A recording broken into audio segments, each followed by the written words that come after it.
Lama.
Jaya Radha Madhava Kunja Vihari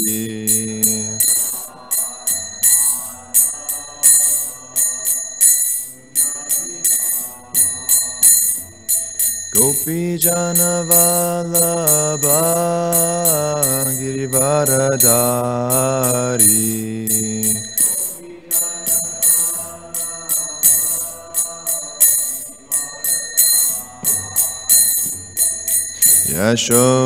Yashodanandana Vrajajana Ranjana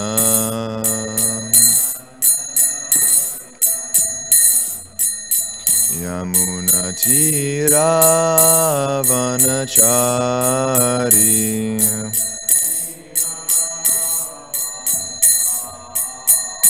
Jaya Radha Madhava Kunja Vihari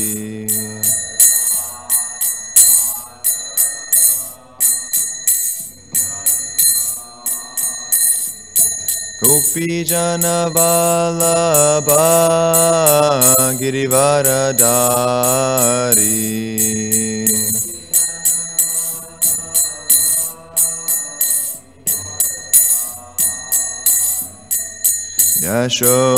Yashodanandana Vrajajana Ranjana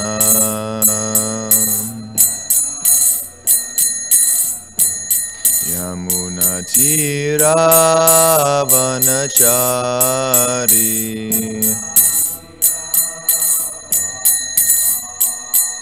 Jaya Radha Madhava Kunja Vihari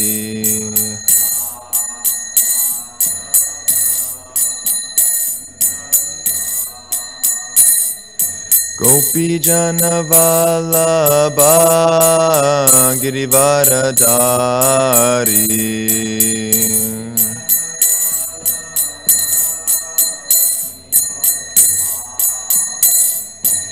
Yashodanandana Vrajajana Ranjana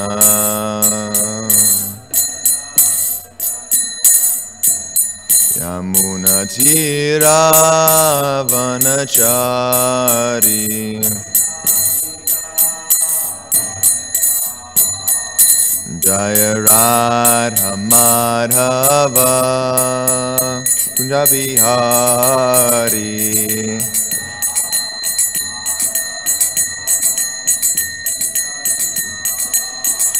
Jaya Radha Madhava Kunja Vihari.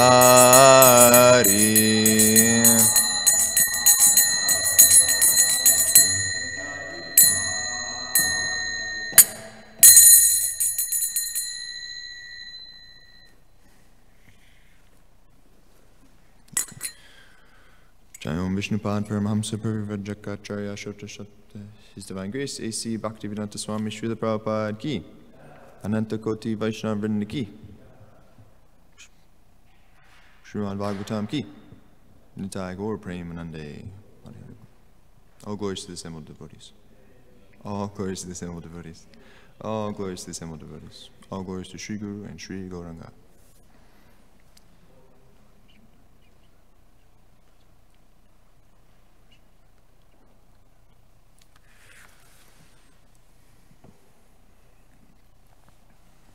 So today we will be reading from the 10th canto of Srimad-Bhagavatam, the first chapter and text number 16.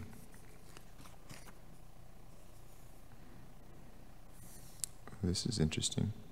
So there's a warning tab here in the Bhagavatam, in the 16th text. It says that my Sanskrit is pretty rusty, so please forgive me. But I think that's, it's a reader's note, not an author's note. So please, my Sanskrit might be kind of rusty. That's what I'm trying to say. I'm trying to make a joke. Okay, so Vasudeva Katha Prashna Purusham Strin Punatihi Vaktaram Prachakam Shrotrims Tatpada Salilam Yata Vasudeva Kata Prashna Purusham Strin Punatihi Vaktaram Prachakam Shrotrims Tatpada Salilam Yata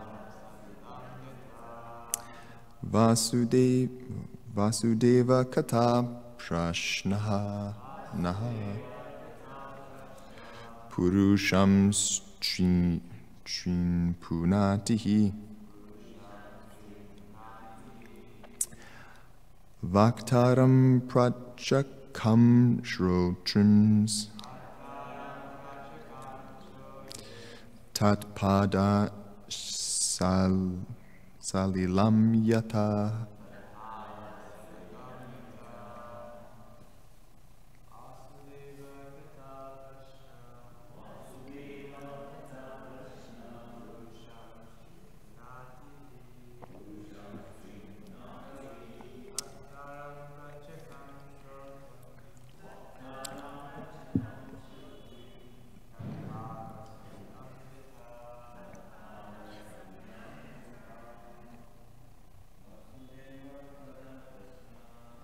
Deva Kata Prashna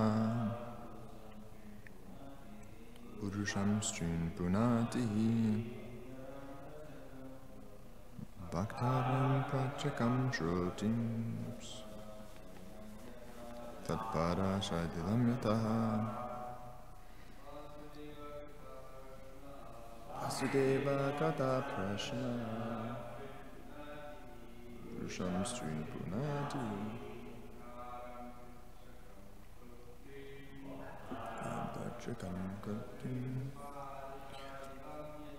Tatpada Salilam Yata.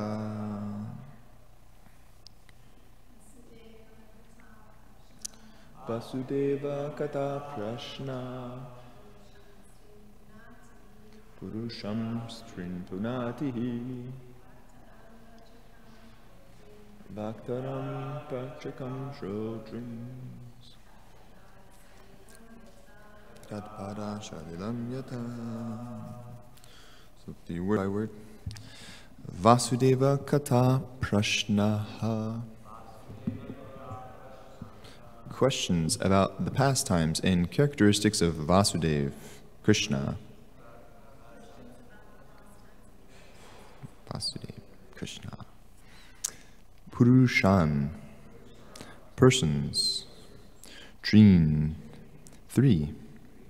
Punati, purify. He, indeed. Vaktaram, the speaker, such as Shukadeva Goswami. Prachakam, and an inquisitive hearer, like Maharaj Parikshit. Shrotrin, and, between them, the listeners hearing about the topics. Tat pada shalilam yata. Exactly as the entire world is purified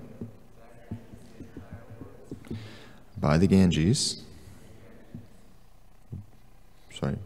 by the Ganges water emanating from the toe of Lord Vishnu. Translation and purport by His Divine Grace A.C. Bhaktivedanta Swami Prabhupada Ki Jai. Translation: the Ganges, emanating from the toe of Lord Vishnu, purifies the three worlds, the upper, middle, and lower planetary systems.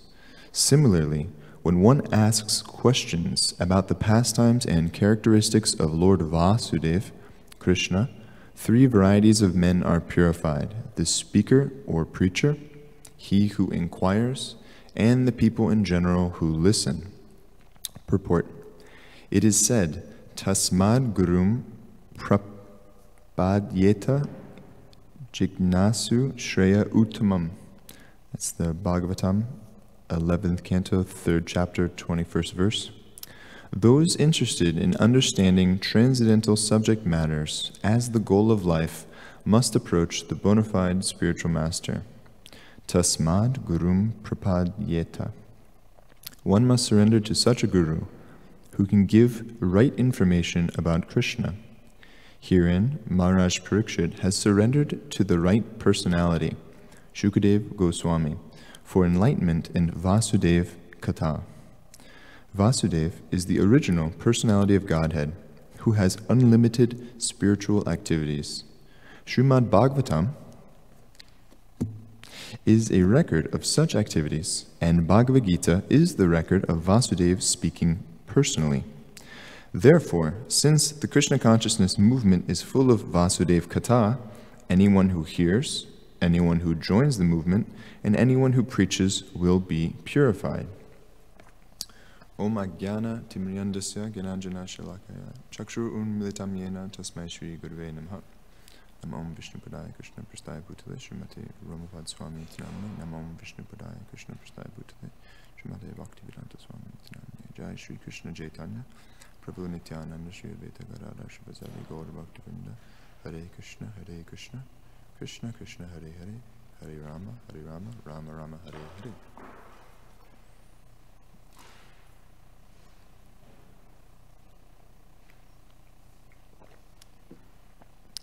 Good morning, everyone. Thank you very much for coming to Srimad-Bhagavatam class.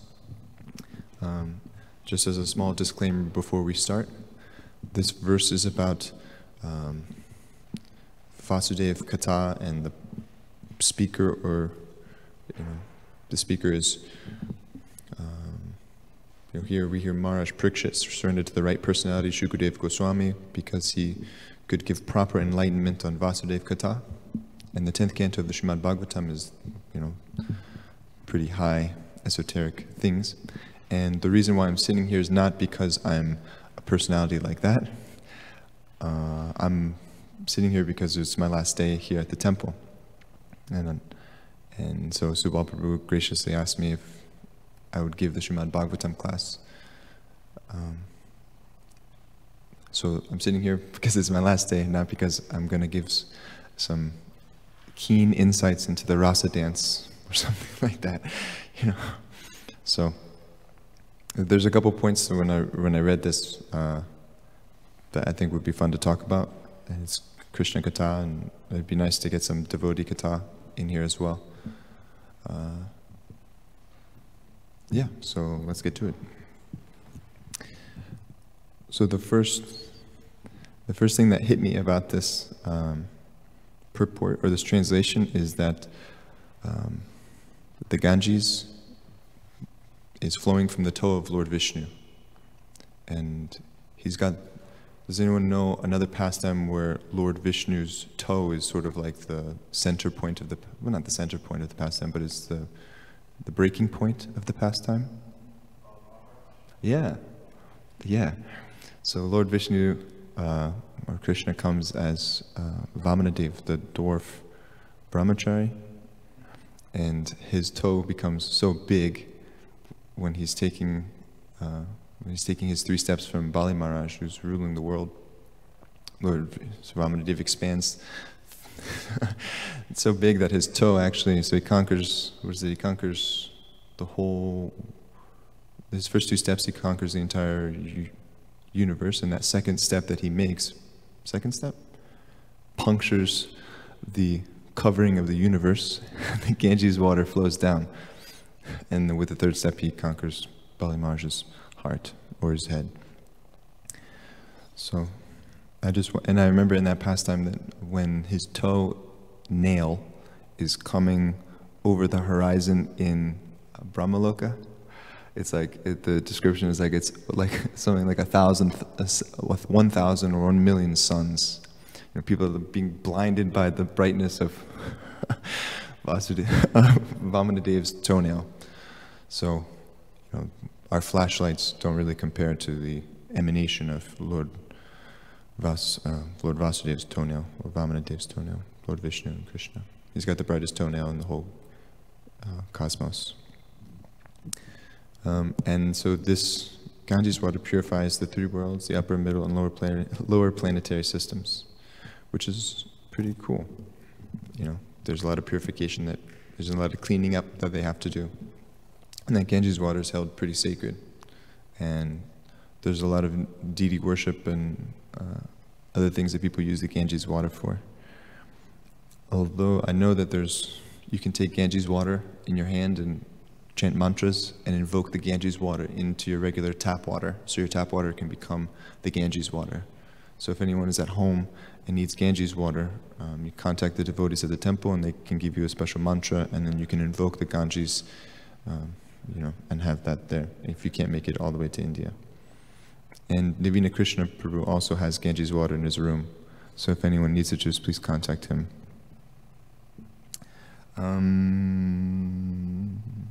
So I thought this one thing was interesting, and I think it's a point that is important going forward in ISKCON. Not that we're going to talk about controversial subject matters in ISKCON politics here in the class today, but there's a point here that maybe when we go out and preach, it might be important to keep in mind, I think. Just to make a good impression.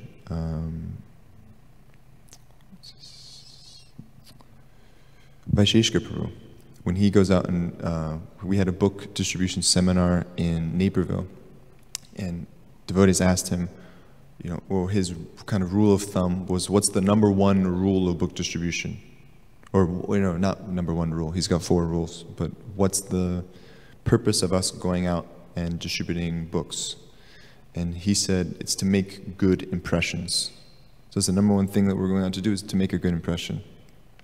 So here in the 2nd line of the purport, it says, those interested in understanding transcendental subject matters as the goal of life must approach the bona fide spiritual master.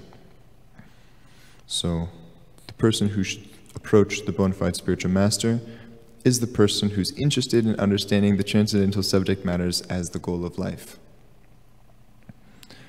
So someone who is not interested in understanding transcendental subject matters as the goal of life should not approach a bona fide spiritual master who can give him that information. I mean, it would be super beneficial if he did, but he shouldn't be dragged, with a gun to his head or pulled like that. Krishna doesn't do that either. It's not a forceful thing. It's a very gentle, loving thing. And I asked my spiritual master, when we go out and preach, or maybe I didn't ask him, but someone asked him, or maybe I asked him. Maybe I wrote it down. But I said, when we go out, we meet people that will confront you or, address your philosophy or challenge your philosophy. So how should we preach to them? And he said, the philosophy is not to be used as a stick. And you shouldn't take the stick and hit someone over the head with it and beat them with it. And he said, that's not how it, we shouldn't be doing that. But it should be a gentle, it should be more, He said actually he said you present the philosophy and you say, this is, please consider. This is how we see things, please consider, rather than beating with a stick. So then I think maybe in the past, people have this misconception that devotees, this is the general public, people may have seen that we're pretty aggressive in our preaching and forceful in our preaching, and we're, and so this line just made me think that, if we can gently ask people to please reconsider or consider this conception of reality, that it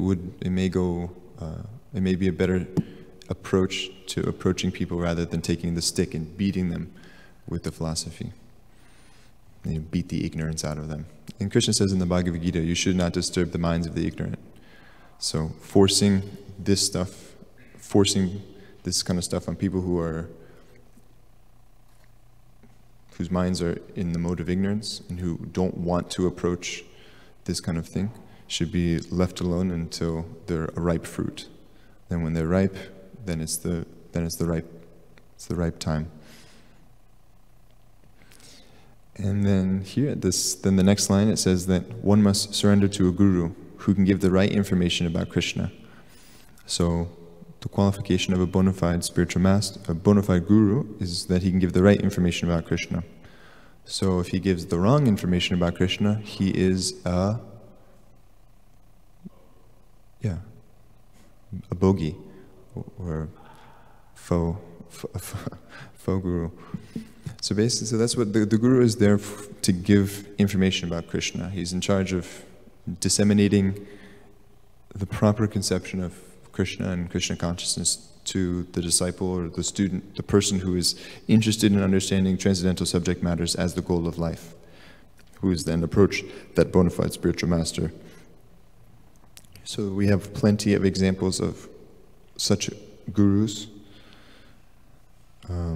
If someone does not have a guru, you can approach Srila Prabhupada and ask him, or Krishna, to ask him for a guru. The interesting thing, something that I've kind of come to realize in Krishna consciousness, well, not that it's my realizations, because the Bhagavad Gita says it, is that there's a guru already in the heart, and that's Krishna. Krishna is the original guru? Yeah? Is it Balaram that's the original guru, or Krishna is the original guru? There it is. So Krishna is the source of it. He's like the cause of all causes. So he's like the origin of everything. But he's the original guru, and that original guru is in, Krishna says in the Bhagavad Gita that he's in the heart of every living entity. And he's directing the wanderings of every living entity. So that guru, when one is ready for a guru, but when one cannot hear the message inside, or maybe does hear the message inside, but needs to connect to the parampara, the guru, Krishna sends the guru to come outside, who's the external representation of the guru that's inside. So you're hearing the guru from the inside, and then you're hearing the guru from the outside. Kind of like a sandwich. But that guru is inside, and he's speaking to you, and he'll always be with you. Krishna will always be with you in your heart, and he'll never leave you, no matter what decisions that you make, whether it's to the left or to the right. Devotees, non-devotees, Krishna is there, and he's guiding each and every living entity, regardless of whether or not he has tilak on, or regardless of whether or not he's chanting Hare Krishna. The same Guru is inside of each and every heart of living entity, and that's why we should give respect to everybody. You know, devotees, we have to make distinctions sometimes between non-devotees and devotees, and this person, we kind of smash people that are doing things that are not necessarily Krishna conscious, or they're doing sinful things, but at the same time, they're still part and parcels of Krishna, and Krishna is still in their hearts. So we should also show them respect. It's good to make distinctions. That's not what I'm saying. What I'm saying is it's good to respect everyone, which is something I appreciate about the devotee that lives in the temple, which people maybe watching may not know about him so much, maybe because they don't see him, but he's been around for a while. His name is Raktak Das. And he's a big preacher of respecting other people, whether or not he agrees with them, or they agree with him, or they see things differently or the same. But if you ask him what the most important thing in Krishna consciousness is, he might give you the answer to respect everyone, which is something he constantly preaches to me above all else, is respect. Show others respect, even if you don't agree with them or anything, just be respectful to them. And something I really appreciate about Raktak. And he's also a very dedicated servant of Kishore Kishori, but he also, R-E-S-P-E-C-T. Find out what it means to you.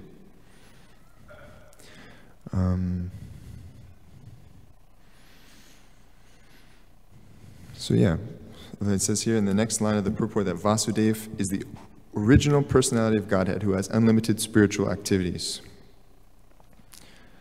So there's one devotee, he's the son of the temple president, his name is Prahlad Narasimha, and he's aspiring to be a movie maker. And I don't know if anyone's seen or heard of Marvel, the Marvel comics. They're making all these movies, like Iron Man, Captain America, and all this stuff. Batman, there's a lot of movies that are being made, and these movies are making literally billions of dollars. It's quite unbelievable. People are paying a lot of money to go see these movies about characters that have superpowers, that can fly, or that are all-knowing, that can bend time and space and chant mantras. There's one movie that just came out called Doctor Strange, and it's about a guy who can bend time and space by chanting Sanskrit mantras, or by understanding Sanskrit. In Sanskrit, he studies Sanskrit texts, and then he can, through the subtle realm, he can manipulate time and space and go to different places, which kind of sounds like yogic powers. We hear in Bhagavatam, yogis, you can reach, and grab a pomegranate from wherever, Afghanistan. And so this stuff is starting to come out a little bit, and Vasudeva is the original personality of Godhead who has unlimited spiritual activity. So how many movies could you make about Krishna and his pastimes? You could make literally infinity. There's all these movies about big animal, like King Kong and stuff like that. Big bad wolves, or whatever. And just imagine some super IMAX movie about Lord Nrsimhadev. You put on 3D glasses and you have Lord Nrsimhadev popping out, ripping Hiranyakashipu out. You can make, in Disney World, if you go sit in Disney World, you can watch this, it's called A Bug's Life or something. But you sit in the chair, and at certain points the bugs are starting to come out on the screen. So everyone's in a theater, and they have little things in the chairs that poke you, when the bugs are coming out, to make you feel like you're really there. And so some big animal makes one big breath, and they have, spray that comes out, and you feel breath on your face, and it starts. Someone sneezes, and they spray water on you. It's like it's a sensory experience. And I'm just imagining, you could totally, I can totally see Prahlad making some amazing movie about Lord Nrsimhadev and him and his wonderful pastimes with Hiranyakashipu. And playing, I would totally see that. What to speak of all the other pastimes? I think, people like action movies. A lot of action movies. People like to see big fights and big wars and stuff like that. So you can make a nice movie about Kalki, the incarnation of Kalki, who's going to come and totally ravage all the whoever's left around here at the end of Kali Yuga. So I think that would also be a good idea. But I know Prahlad is thinking about making Ramayana or Mahabharata, which would also it'd be very fitting. And a lot of movies are mimicking these pastimes. Like there's Avatar is one. His Holiness Bhir Krishna Goswami gave a whole Bhagavatam class that I watched, where he makes a comparison. It's with a PowerPoint of Star Wars and the Ramayana, and how the Ramayana is a knockoff of, Star Wars is a knockoff of Ramayana. And in fact, George Lucas, the executive producer and the mind behind these big Star Wars, at least, his roommate went to India for a long time and studied and read the Mahabharata and the Ramayana and came back, and they were living together, and he started telling him all these stories about the Ramayana, and then all of a sudden he wrote this movie about Star Wars, which has a lot of parallels to the Ramayana. So just trying to give credit where credit is due.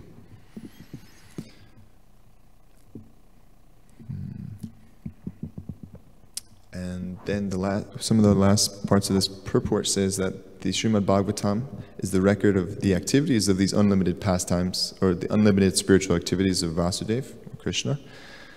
And the Bhagavad Gita is the record of Vasudeva speaking personally. And inside that Bhagavad Gita, right hand. Just trying to stay.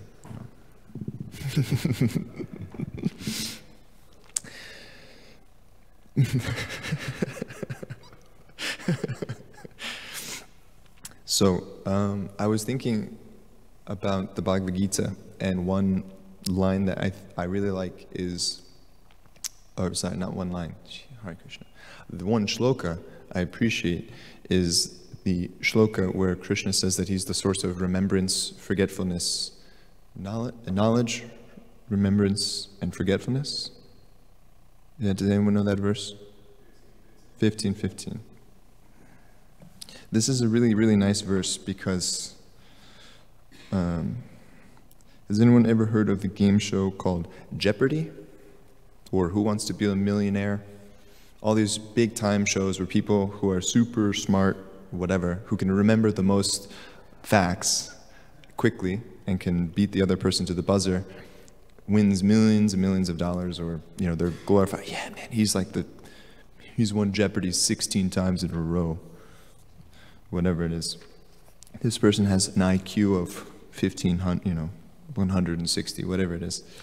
But this verse this verse that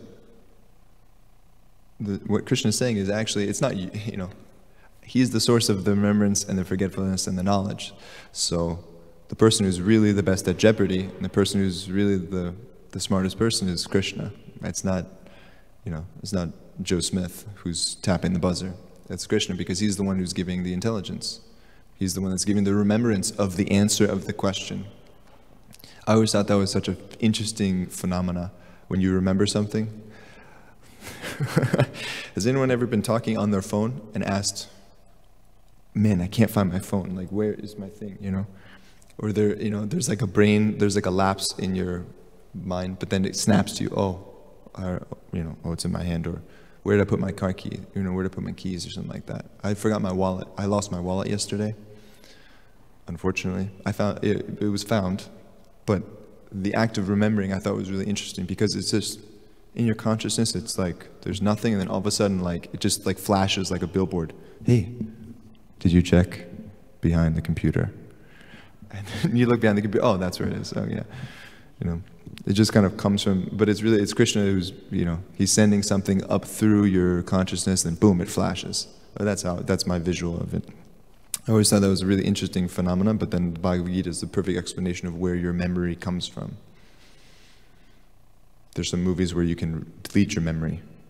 You know, there's one movie, I never saw it, but something I thought was an interesting concept. It's called the spotless, the eternal sunshine of a spotless mind, something like that.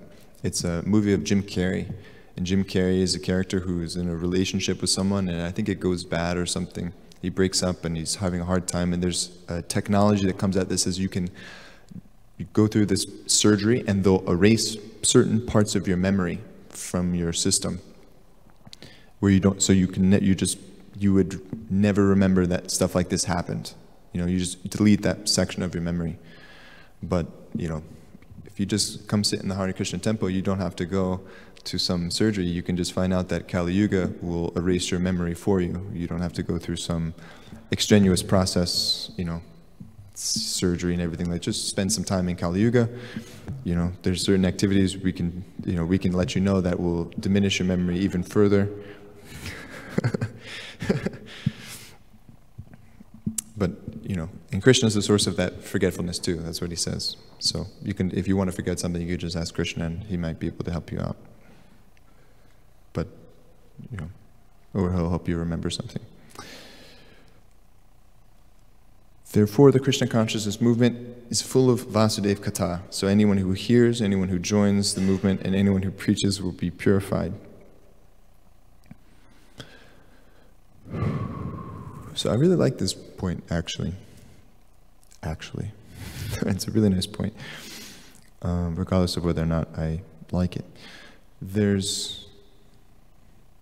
I think it's really interesting because certain people are not particularly ready to hear philosophy. And I say this because, like, my mom was, no, not my mom. My brother,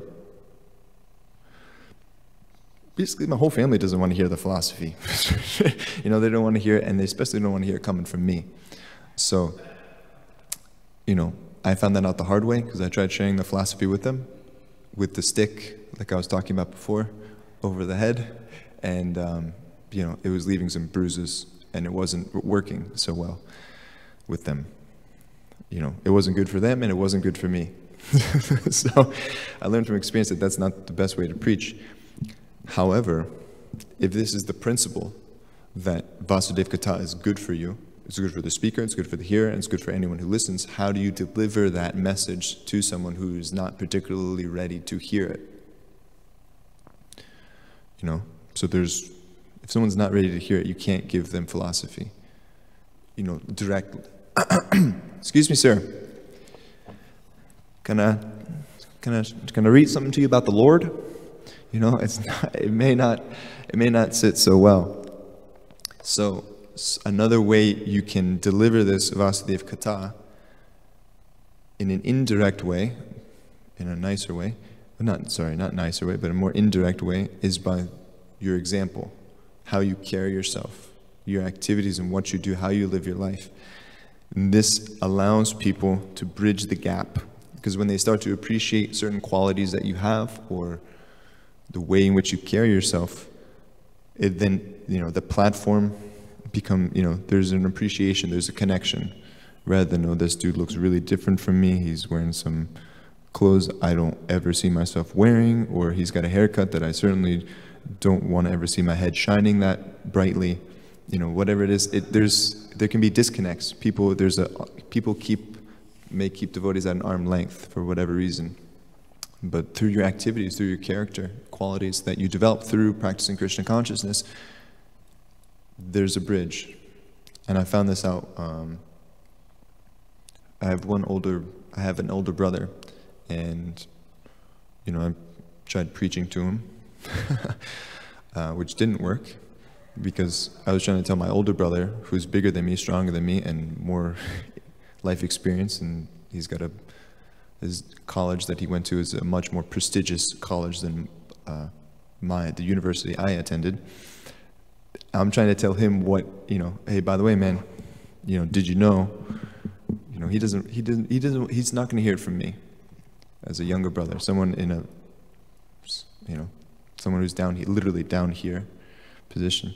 So what I did was, when I went over to his house, I tried just being myself first and foremost, but then I decided to try to serve him as my older brother. Just as a younger brother, I tried to acting in the position, my constitutional position as his younger brother. So I just did all of his dishes for him every day, cleaned his room, just, he didn't ask, I just kind of did it. And after a while, after a couple days went by, he was pleased that, that his stuff was clean, and he was pleased that he didn't have to do the dishes, and, he was happy. And so then, after a couple of days, the conversation started coming. So, so do you like what you're doing?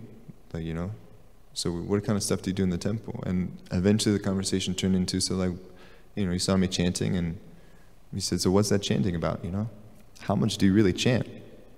So he even did a whole calculation of, he said, how long does it take you to chant? And because I'm a slow chanter, I said, it's just, you can maximum, put the max time, 3 hours or something like that. And he said, so 3 hours, you do it every day? Every day. 7 days a week? 7 days a week. He was, he said, give me the calculator. So he took his calculator out and he calculated 3 hours, 7 days a week, for 365 days a year. So he looked at me and said, do you know how much you chant every year? And I said, no. And he goes, you spend 38 days, 24 hours a day chanting Hare Krishna. I said, oh yeah. He goes, that's over 1 month of your life that you spend sitting in one place chanting the same thing every day without a break. You know that, right? I said, yeah. So what does it mean? So it was, there was a nice exchange, and I found out how much devotees actually do chant. So, we just got to turn it up for another 11 months, and we'll be, cruising our way back to Godhead. But 38 days is substantial, I think. A lot of days. So through, that's what Acharya means, by example. One who teaches by example, right? More or less. They walk the walk and they talk the talk, but they also walk the walk.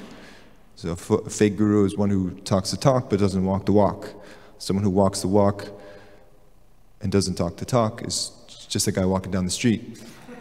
And then someone who talks their talk and walks their walk is, in this sense, according to Vasudeva Kata, and their actions, if they're in line with the parampara, is if they've heard correctly from a bona fide spiritual master, then that person would also be considered a bona fide spiritual master.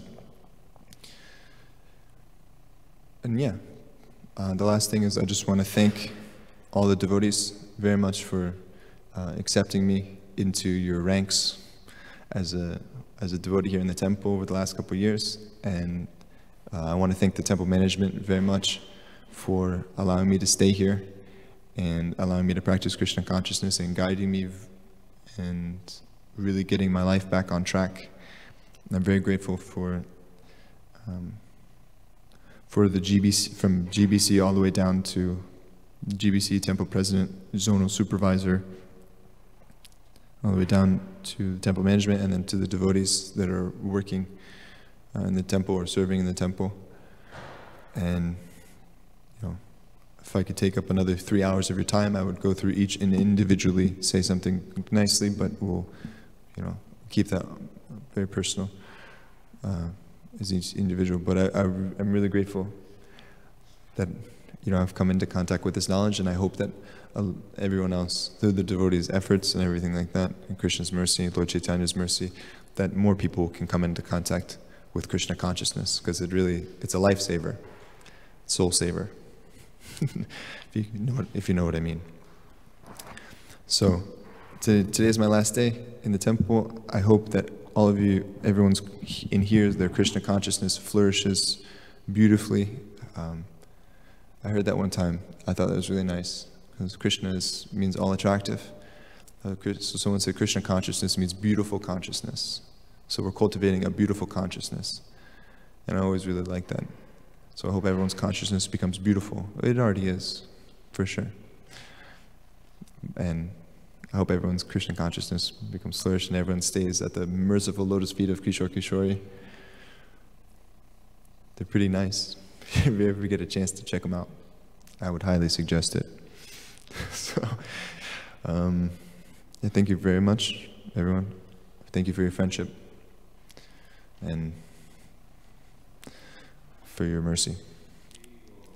Hare Krishna.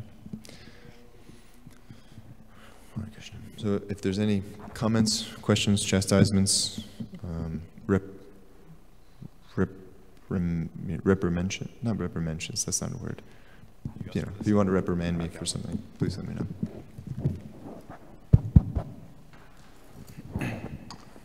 Hare Krishna, Prabhu. Very wonderful class. I like to hear unorthodox classes. Normally you would give semi-unorthodox, but I think this is your last day, but I really appreciate classes like this because me and you were discussing that sometimes when we hear examples from, you know, Vedic, ancient India, we like, I can't connect. But when you hear movies examples and relate to Krishna consciousness for Westerners, at least that makes things more relishable since we don't have that no normal taste.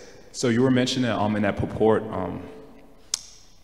that transcendental goal is the knowledge. I think Prabhupada was mentioning, you mentioned something like that? Yeah. Is that correct? Say it again? Transcendental goal is the knowledge.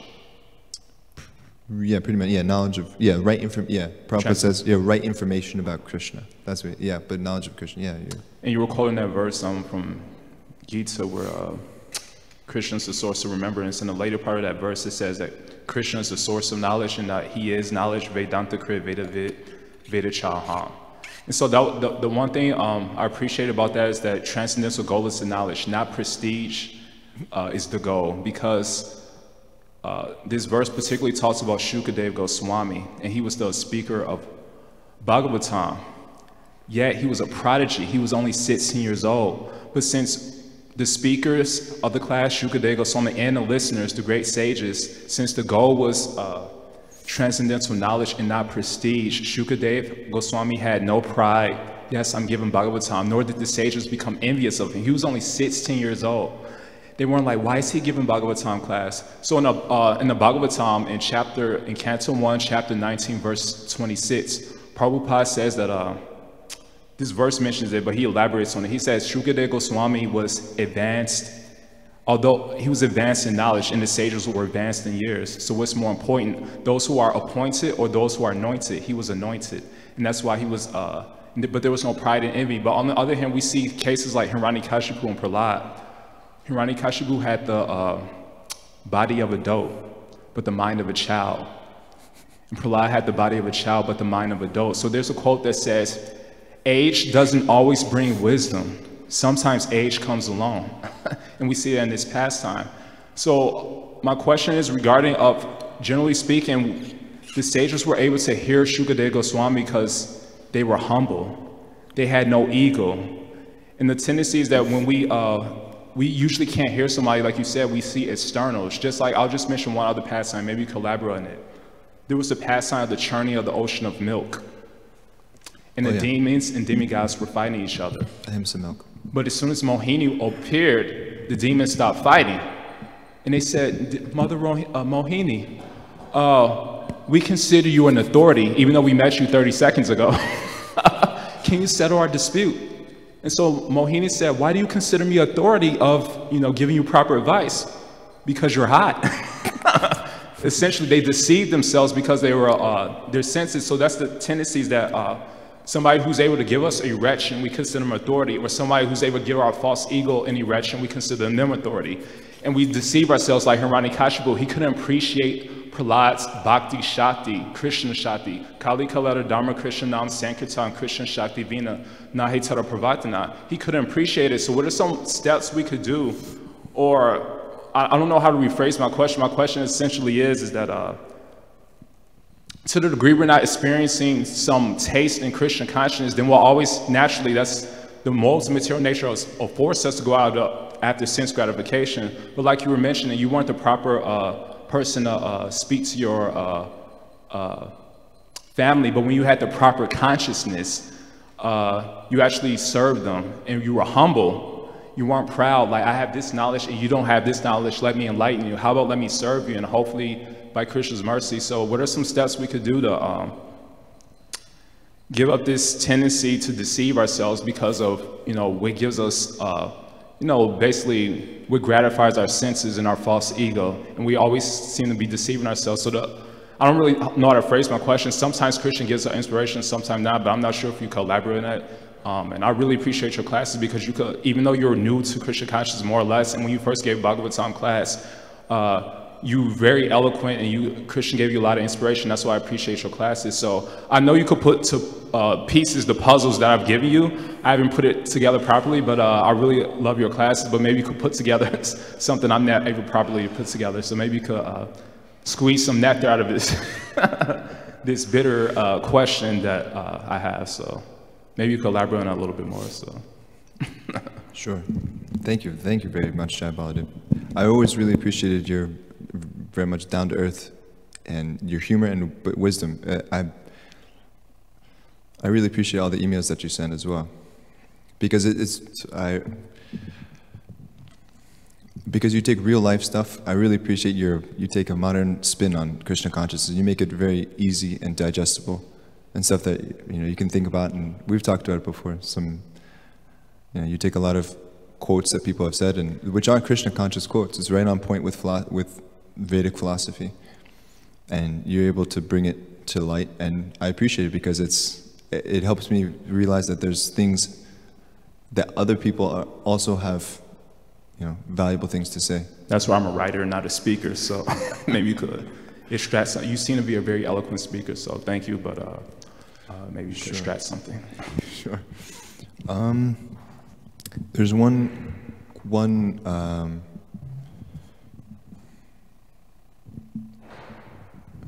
There's one show. I never actually saw it, to be honest. But his name is Mr. Rogers. Would you know that show? Yeah, Mr. Rogers' Neighborhood. Okay, it was a little bit before my time, and I never got a chance to see it. But I hear his quotes sometimes. So it was one TV show in America that was running for years and years and years, decades, and it was a very educational show. And I saw him sitting in court one time, Mr. Rogers. He was the main person on the show talking to children, and he was promoting that, we have, if you fund my show, my whole goal is to provide educational principles to these children, actually show them that there's good things on TV that can be educational, that we can give people, we can teach people good values. That's what I understood from it. And one quote that he said one time is, when he was a kid, there was a fire or something like that, a natural disaster. And his mother told him, whenever bad things are going on, you'll always find helpers. You'll always find people that are helping. So instead of focusing on all of the bad that's going on, you look for the people that are trying to do some good. And so that's at least that's how I go about things, or I'm trying to go about things, is just try to help people in whatever way you can. Small things, big things. But if you pay attention to someone closely, for a little while, you'll find things about them that they like or don't like, and then, or you'll be able to see if they need help in this way or something like that, and you can offer your help. And I don't know. I never really thought I was, I never thought I could give, hey, let me enlighten you, or like I have superior knowledge, or, I always, I think people are a little bit more intelligent than I am. So I always thought, well, what I can do is maybe I can't teach them something, but I can try to help them in some way. So I tried to offer myself, hey, can I help you? Do you need help? And it's not a quality that I particularly have a monopoly on, or that I own. It's the constitutional position of everyone. We're all servants in some way or some fashion.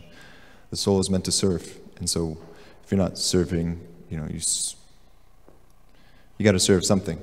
We're all, whether you're a waitress or a devotee, or devotee waitress at Kalachanji's in Dallas, you're a servant. So you're meant to serve others, help others, show respect to others. I'm sorry, this maybe not be so much nectar, but you know, our position is to serve. So if we can serve other people in whatever way, whether it's giving them philosophy or even just simple things as holding a door, you know, I think that's, you know, if it's with the right consciousness, then it's a Krishna conscious activity. Then you're always preaching. You know, just being nice. That's how I plan on preaching going forward. Just being a nice person, or trying to be a nice person to people. You know, and people, you know, people like to hang out with nice people, I think, or like, you know what I mean? They'll listen to someone that's nice, you know, or they'll see qualities and say, yeah, well, what's your story, man? Where are you from? You know, you know?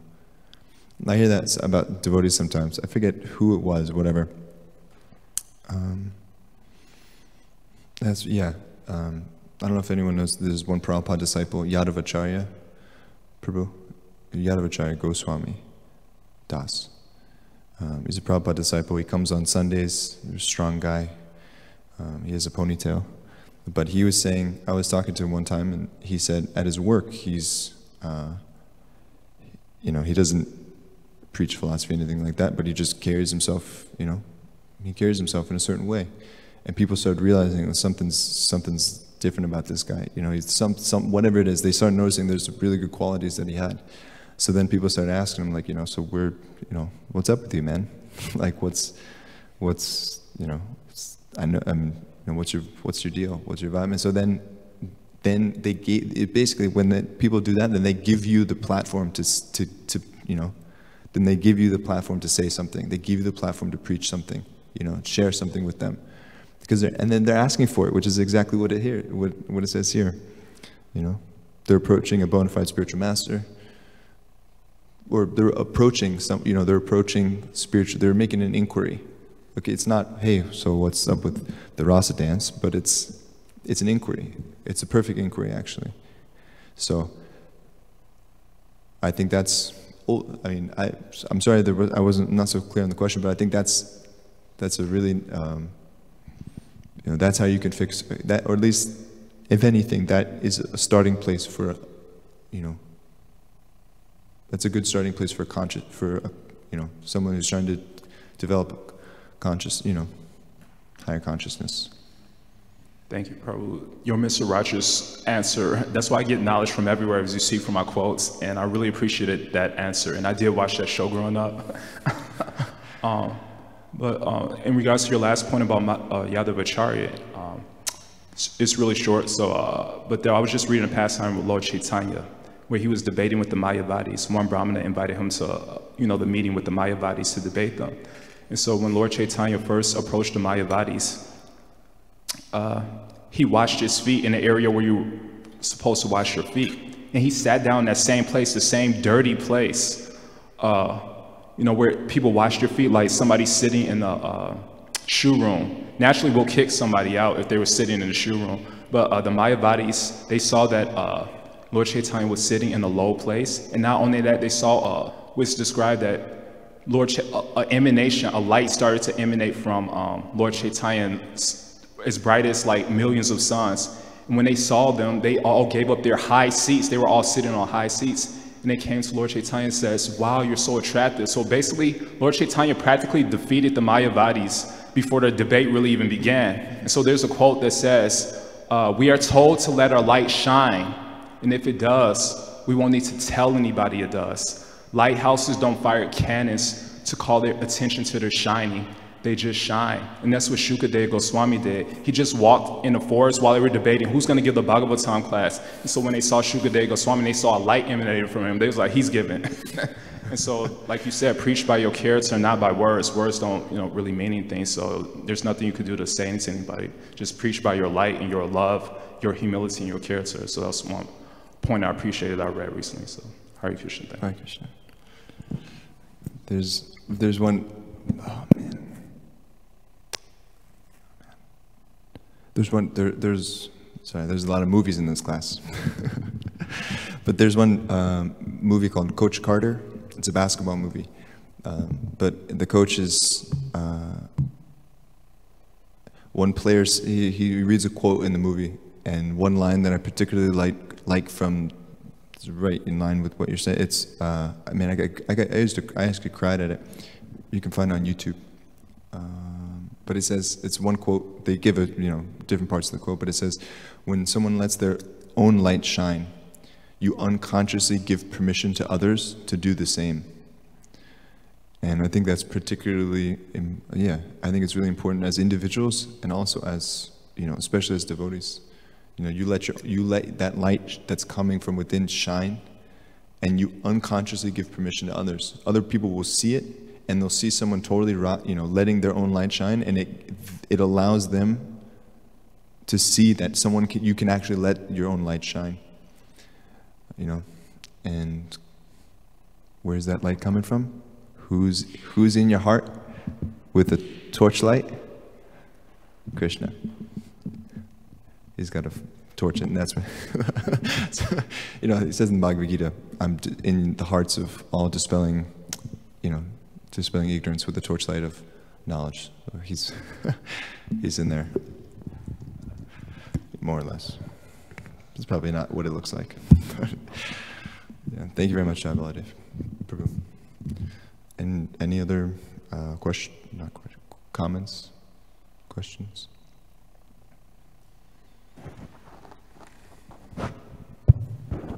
Thank you so much, Prabhu, for the class.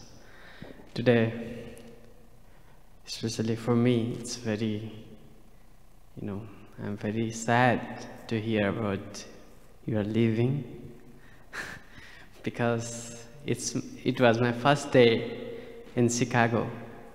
You were in the airport to, giving me the association. So it was the first day and first person who gave me the association in the airport. There's no devotee.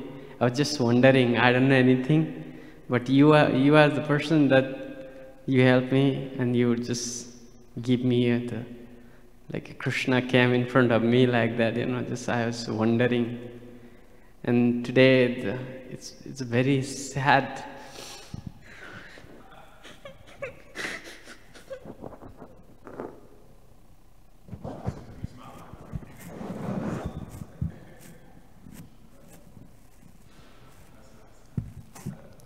When Taraknath Prabhu first came to the temple, went on that car ride back,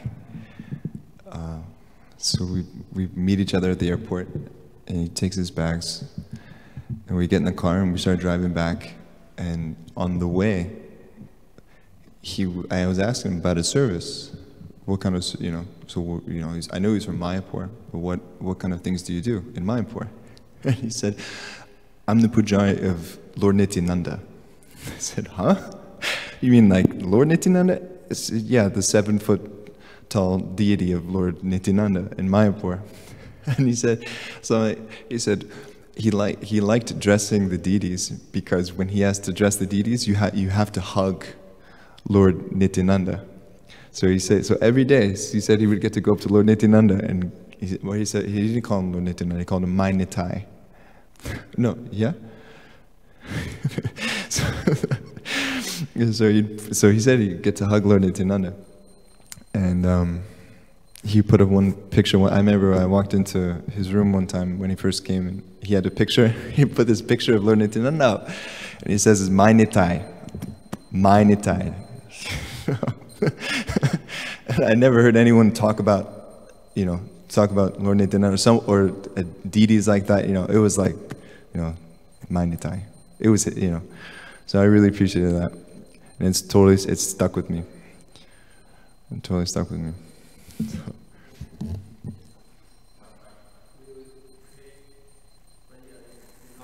Advancement in the spiritual life, wherever you are, please.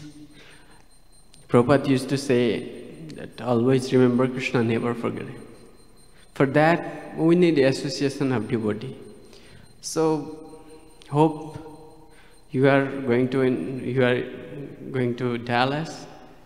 Even there is a temple, you will get more association of devotee, and you will go ahead in your devotional life. and we will pray for your spiritual benefit. And we are really sad, but hope you will preach more. And just because Chaitanya Mahaprabhu said that Amar Agyay Guru Hoya Taro Edes. You are not an ordinary person. We are not ordinary person, those who are involved in Krishna service. We are each and everyone like a guru. We can deliver. It is the order of Chaitanya Mahaprabhu. But Bhaktivinoda Thakur said, Eka kyamar nahi paye bol harinama sankirtane. I am alone. I have no strength in Harinam Sankirtan. Ami Kangal. I am very poor in Krishna consciousness. That's why I am following the footstep of Guru Acharyas. So hope you will catch your spiritual Father, spiritual master's lotus feet and delivered all the living entities. Thank you. Hare Krishna. Hare Krishna.